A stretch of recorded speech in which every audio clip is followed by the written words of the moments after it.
नमस्कार दोस्तों, मैं आपका अपना रजनीश गुप्ता, एस्ट्रोलॉजर, कुंडली विशेषज्ञ, वास्तुशास्त्र कंसल्टेंट।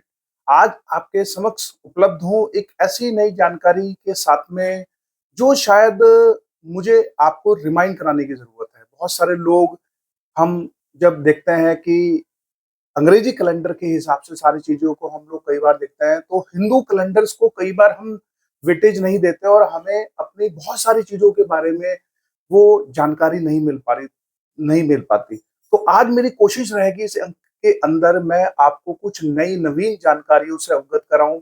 आपको अपने कार्यों को कब करना चाहिए और किस तिथि, वार और योग के माध्यम से करना चाहिए, वो मैं आपको अवगत कराऊंगा। बहुत सारे लोग जब अपने किसी कार्य को करते हैं तो वो जानकारी के लिए किसी दूसरे लोगों के पास जाते हैं। तो मैं कुछ जानकारी आपको दूंगा जिससे कि आपको डिसीजन लेने में मदद मिलेगी कि सही कार्यों को, शुभ कार्यों को कब करना चाहिए, सामान्य कार्यों को कब करना चाहिए और शुभ कार्यों को किस वार में और तिथि में नहीं करना चाहिए। तो शुरू करेंगे। उससे पहले अगर आप लोगों ने हमारा चैनल सब्सक्राइब नहीं किया तो प्लीज सब्सक्राइब करें। और वहां पे बहुत सारे वीडियोस हम लोगों ने आपके लिए बनाए हुए हैं। बहुत सारी राशियों के ऊपर जुलाई मंथ के राशियां अवेलेबल हैं, आप जाएं, देखें और उससे लाभ उठाएं। तो शुरू करेंगे आज का अंक। अंक का जो विषय है वो है तिथि वार और योग, सिद्ध योग और हमारे कृष्ण पक्ष और शुक्ल पक्ष की जानकारी कि किस तरीके से, किस माध्यम से कौन सी तिथि आती हैं। देखिए, सबसे पहले मैं आपको जानकारी देना चाहूंगा कि तिथियों को हिंदी कैलेंडर्स में 5 तिथियों के अंदर डिवाइड किया गया है। वो कौन सी तिथि है? वो है सबसे पहले नंदा तिथि। ये नंदा तिथि आती है। दूसरे में भद्रा तिथि आती है। तीसरे में जया तिथि आती है। फिर रिक्ता तिथि आती है। फिर पूर्णा तिथि आती है। तो यानी कि हमारी 5 तरह की तिथियां हैं। तिथियों के अंदर जो है कृष्ण पक्ष और शुक्ल पक्ष को बनाया गया है। 15 दिन का कृष्ण पक्ष होता है, 15 दिन का शुक्ल पक्ष होता है।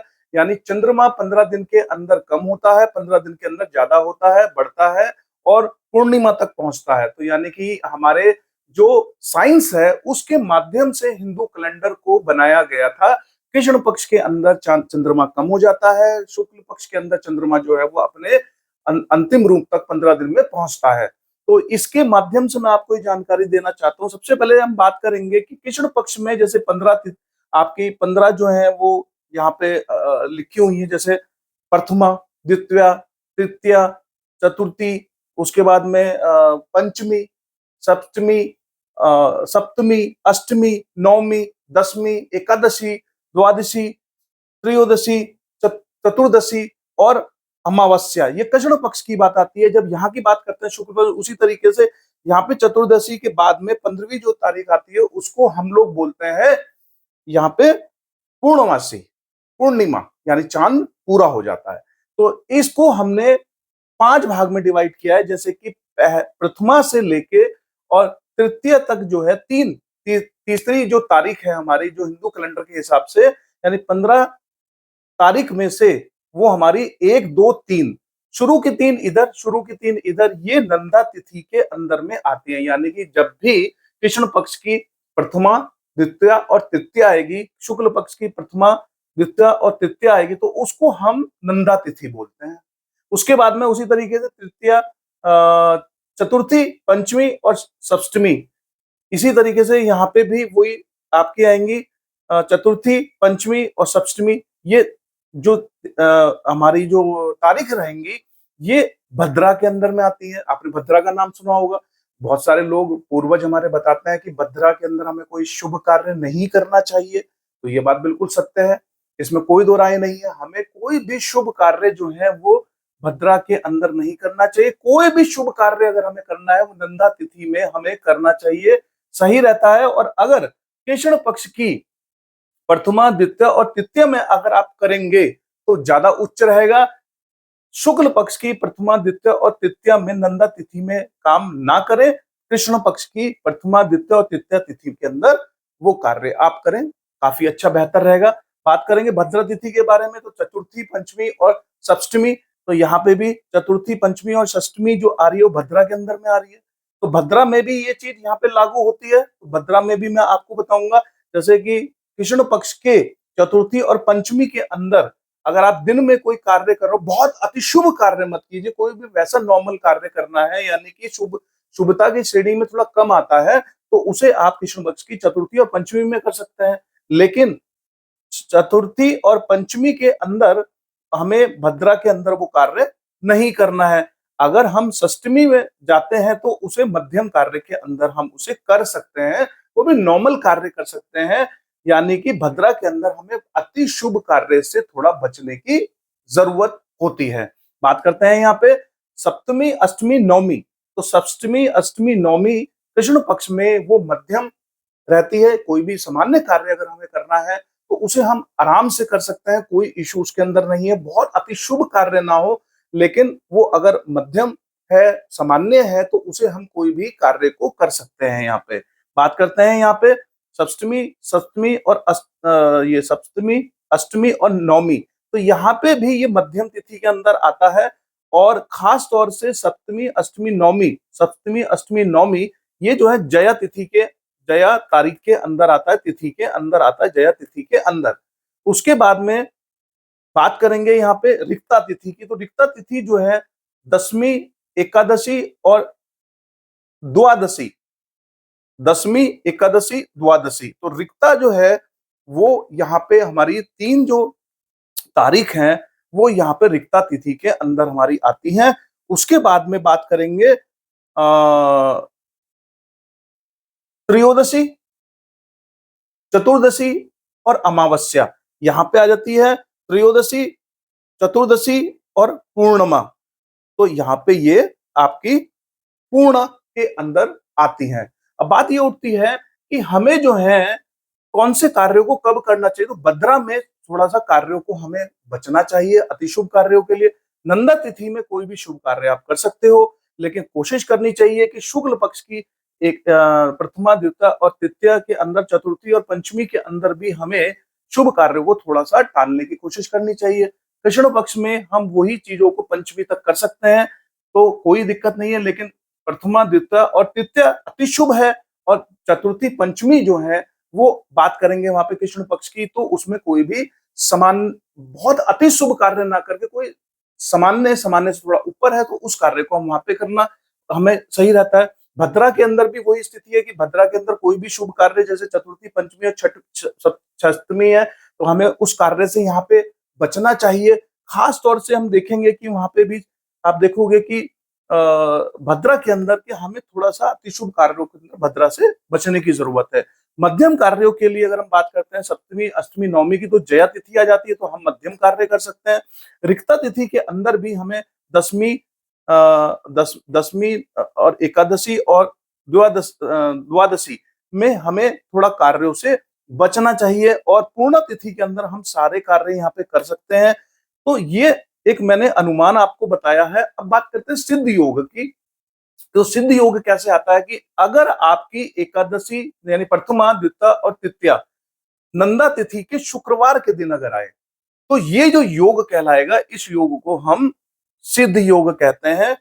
सिद्ध योग का मतलब ये होता है कि आपके लिए वो कार्य सिद्ध योग के अंदर वो दिन चला जाता है। तो आपका कोशिश रहे कि अगर आपकी कृष्ण पक्ष की प्रथमा, द्वितीया और तृतीया तिथि शुक्रवार के दिन अगर यहाँ पे आ जाती है, तो वो अति शुभ आपके कार्य के लिए रहेगी। तो अगर शुक्रवार का दिन पड़े, जैसे कृष्ण पक्ष का पहली, दूसरी और तीसरी जो आपकी तारीख आ रही है, वो अगर यहाँ पे शुक्रवार के दिन पड़ती है तो अति शुभ रहेगा। शुक्ल पक्ष की अगर 1, 2, 3 तिथि अगर शुक्रवार की आती है, तो कार्य के लिए आप जा सकते हैं, सही रहेगी, कोई दिक्कत समस्या आपको नहीं आने वाली, क्योंकि सिद्ध योग के अंदर आया था। उसी तरीके से अगर हम बात करते हैं यहाँ पे चतुर्थी, पंचमी और सप्तमी की बात करते हैं, तो यहाँ पे हम देखेंगे बुधवार का दिन अगर आ जाता है तो ये सिद्ध योग के अंदर आता है। तो सिद्ध योग के अंदर कोई भी कार्य आप कर सकते हैं, बहुत अति शुभ कार्य ना हो, बहुत अति शुभ ना हो, सामान्य है, सामान्य से ऊपर है, तो आप करेंगे तो आपको सिद्ध योग के अंदर वो चीज यहाँ पे मिलती हुई नजर आएगी। अगर हम बात करें यहाँ पे सप्तमी, अष्टमी और नवमी में, तो आप यहाँ देखेंगे कि ये जो सप्तमी, अष्टमी, नवमी है, यहाँ पे जया तिथि के अंदर आते हुए अगर यहाँ मंगल आ रहा है उस दिन, तो उस दिन वो कार्य आप कर सकते हैं, वो बहुत अच्छा रहेगा। सिद्ध योग के अंदर वो कार्य आपका आ जाएगा। उसी तरीके से एकादशी, द्वादशी और त्रयोदशी, यानी कि ये दसवीं, एकादशी और द्वादशी। तो यहाँ पे जब हमारे 10 से लेके 12वीं तारीख जब आएगी और रिक्ता तिथि के अंदर आए और शनि जिस दिन आ जाए, तो शनि अगर उस दिन आपका पड़ता है तो वो योग सिद्ध योग कहलाएगा। उसी तरीके से 13, 14, 15 ये तारीख के बीच में अगर कोई भी दिन गुरुवार का अगर आपका आ रहा है, ये गुरुवार का अगर दिन, अगर बृहस्पति का दिन अगर आपका आ जाएगा, तो पूर्णा तिथि होते हुए ये सिद्ध योग के अंदर कन्वर्ट हो जाएगा और आपको वो कार्य जो है वो अति शुभ रहेगा। देखिए, अति शुभ की श्रेणी में क्या कार्य आते हैं, हमें समझने की जरूरत है। अति शुभ की श्रेणी में मान लीजिए कि आपको अपने घर का उद्घाटन करना है, इनॉग्रेशन करना है, आपको अपने बिजनेस का इनॉग्रेशन करना है, आपको कोई पाठ पूजा रखनी है, बच्चे के लिए कोई पाठ पूजा रखनी है, कथा यज्ञ करवाना है, और मान लीजिए कि आपको कोई अति शुभ कार्य जो धार्मिक कार्यों से जुड़ा हुआ है वो अति शुभ में आता है। अदरवाइज किसी जगह जाना है, कोई कार्य करना है, किसी से बातचीत करना है, किसी पर्टिकुलर किसी मीटिंग के लिए जाना है, तो सामान्य कार्यों के अंदर आता है। अति शुभ कार्य जैसे कि आपको अपनी बच्चे के लिए मिलने जाना है और वो रिश्ते की बात करने जाते हैं, वो भी अति शुभ कार्य में होता है, तो उसे हमें ध्यान रखने की जरूरत है। तो सिद्ध योग के अंदर किए हुए कार्य आपको अच्छे रिजल्ट देते हैं। साथ ही साथ नंदा तिथि के अंदर किए हुए कार्य आपको अति शुभ रिजल्ट देते हैं। नंदा तिथि में धार्मिक दृष्टिकोण से बहुत अच्छा रहता है। भद्रा जो है वो धार्मिक दृष्टिकोण से बहुत अच्छा नहीं रहता, सामान्य कार्य इसमें करना चाहिए। जया के अंदर आप सामान्य कार्य अपना कर सकते हैं। रिक्ता तिथि के अंदर आपको धार्मिक कार्यों से बचना चाहिए। अदरवाइज कोई भी सामान्य कार्य है वो आप कर सकते हो। बहुत अति शुभ कार्यों को आपको यहाँ पे टालना चाहिए। पूर्णा के अंदर आपको अति शुभ कार्य कर लेने चाहिए, उसमें कोई समस्या आपकी नहीं रहती। अब बात करेंगे, ये मैंने आपको तिथियां बताई, योग बताया, साथ ही आपको सिद्ध योग के बारे में बताया। अब मैं आपको ये जानकारी देना चाहता हूँ कि कृष्ण पक्ष और शुक्ल पक्ष के अंदर भी शुभता की कुछ श्रेणियां आती हैं। कैसे आती हैं? जैसे कि मैं बात करूंगा कि अगर हम बात करें यहाँ पे, तो आप देखेंगे कि इसको मैंने 3 भागों में डिवाइड किया है। 1, 2 और 3, यानी कि 15 दिनों को मैंने 3 भागों में डिवाइड कर दिया, उधर भी 3 भागों में डिवाइड कर दिया। तो आप देखेंगे कि शुक्ल पक्ष के लास्ट के 5 दिन, यानी कि एकादशी से लेके और पूर्णमासी तक का जो दिन है, ये बहुत ही अति शुभ दिन कहलाते हैं। यानी कि इस समय में आप जो भी कार्य करेंगे वो बहुत अति शुभ होगा। क्यों होगा? क्योंकि शुक्ल पक्ष में जो चंद्रमा है वो अपनी पूर्णता की तरफ जाता है और उसके जो परिणाम होते हैं वो बहुत अति शुभ होते हैं। यानी कि चंद्रमा जब पूर्णता की तरफ जाएगा तो एकादशी से लेके और पूर्णिमा तक जो है उसकी शुभता बहुत अधिक रहेगी। उसमें आपको कोशिश करनी चाहिए कि चंद्रमा की रोशनी में घूमे, उससे बल एकत्रित करें। साथ ही साथ कोई भी कार्य अगर आप इसमें करते हो तो अति शुभ रहेगा। लेकिन यही चीज जब हम कृष्ण पक्ष के अंदर जाते हैं, लास्ट के 5 दिनों में जाते हैं, तो वही कृष्ण पक्ष के जो 5 दिन है वो अशुभ हो जाते हैं। यानी कृष्ण पक्ष में हमें एकादशी से लेके और अमावस्या तक के दिनों में कोई भी शुभ कार्य को टालने की कोशिश करनी चाहिए। उसी तरीके से बात करेंगे कि यहाँ पे जो बीच के 6 तारीख से लेके और 10 तारीख के बीच में जो समय है वो मध्यम समय कहलाता है। यहाँ पे भी शुक्ल पक्ष में भी और वो वहां पे भी आपका कृष्ण पक्ष के अंदर, यानी कोई भी सामान्य कार्य जो है वो इस दृष्टिकोण से आप कर सकते हैं। लेकिन जैसे ही हम यहाँ पे आते हैं शुक्ल पक्ष के प्रथमा तिथि से लेके और पंचमी तिथि तक, तो ये जो समय रहता है ये अशुभ इसलिए रहता है क्योंकि उस समय में आप देखेंगे कि जो चंद्रमा है वो एकदम से जो है बहुत, तो उसकी ऊर्जाएं बहुत कम रहती हैं। यानी कि वो अमावस्या के बाद धीरे धीरे बढ़ना शुरू होता है और 5 दिन में बहुत उसमें शुभता रहती नहीं है। तो यानी कहने का मतलब ये है कि कोई भी कार्य हम जो है कोशिश करें कि यहाँ पे ना करें। अब जब बात करेंगे उधर की, तो उधर देखेंगे कृष्ण पक्ष में जब प्रथमा तिथि से लेके पंचमी तिथि तक जो वो जगह रहेगी, तो वो कृष्ण पक्ष में वो अच्छी रहेगी, वो काफी शुभ रहेगी। तो उस योग में हम कार्य कर सकते हैं। तो मेरा पर्पज सिर्फ और सिर्फ आप लोगों को ये समझाना था कि अपने जो कैलेंडर था, हिंदू कैलेंडर था, उसको आप एक बार गो थ्रू करें। उसमें बहुत सारी चीजें हमें मिलती हैं। नक्षत्रों के बारे में हमें जानकारी मिलती है, योग के बारे में जानकारी मिलती है, करण के बारे में जानकारी मिलती है। देखिए दोस्तों, अगर हम कुछ चीजों को जानने की कोशिश करें तो हम उसे जान सकते हैं, समझ सकते हैं और अपनी चीजों को अपने हाथों के माध्यम से हम आगे बढ़ सकते हैं। क्योंकि होता क्या है कि मान लीजिए कि ये जो समय है, मान लीजिए कि बहुत अच्छा नहीं है, अगर ये थोड़ा-सा आप ध्यान दोगे यहाँ पे, कैलेंडर ही तो उठाना है, कैलेंडर उठा के आपको ये सिर्फ देखना है, 1 बार 2 बार आप देखोगे, आपको खुद ही समझ में आ जाएगा कि कृष्ण पक्ष और शुक्ल पक्ष क्या होता है।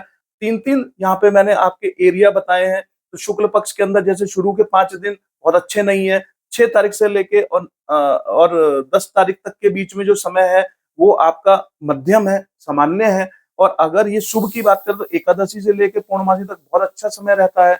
उसी तरह कृष्ण पक्ष के शुरू के 5 दिन बहुत अच्छे हैं, 6 तारीख से और 10 तारीख के बीच में वो सामान्य है, और अशुभता की श्रेणी में जो है वो एकादशी से लेके और अमावस्या की श्रेणी आती है। तो उसी तरीके से बहुत एक भ्रांति भी है भद्रा के बारे में। तो भद्रा की स्थिति को मैं इन 5 जोन में आपको दिखाना चाहूंगा। देखिए भद्रा जो है चतुर्थी से लेके और सप्तमी तक जो है भद्रा का एरिया आता है, यानी कि 6 ऐसे आधे दिन, यानी कि 0 डिग्री से 6 डिग्री और 6 डिग्री से 12 डिग्री, यानी कि आप अगर इसकी बात करेंगे तो आधा दिन इसका और आधे दिन, यानी कि डेढ़ और डेढ़ 3 दिन के लिए भद्रा हमारे साथ रहती है। भद्रा में भी हमें क्या ध्यान रखने की जरूरत है, कृष्ण पक्ष की चतुर्थी और पंचमी के अंदर भद्रा में सामान्य कार्य आप कर सकते हो।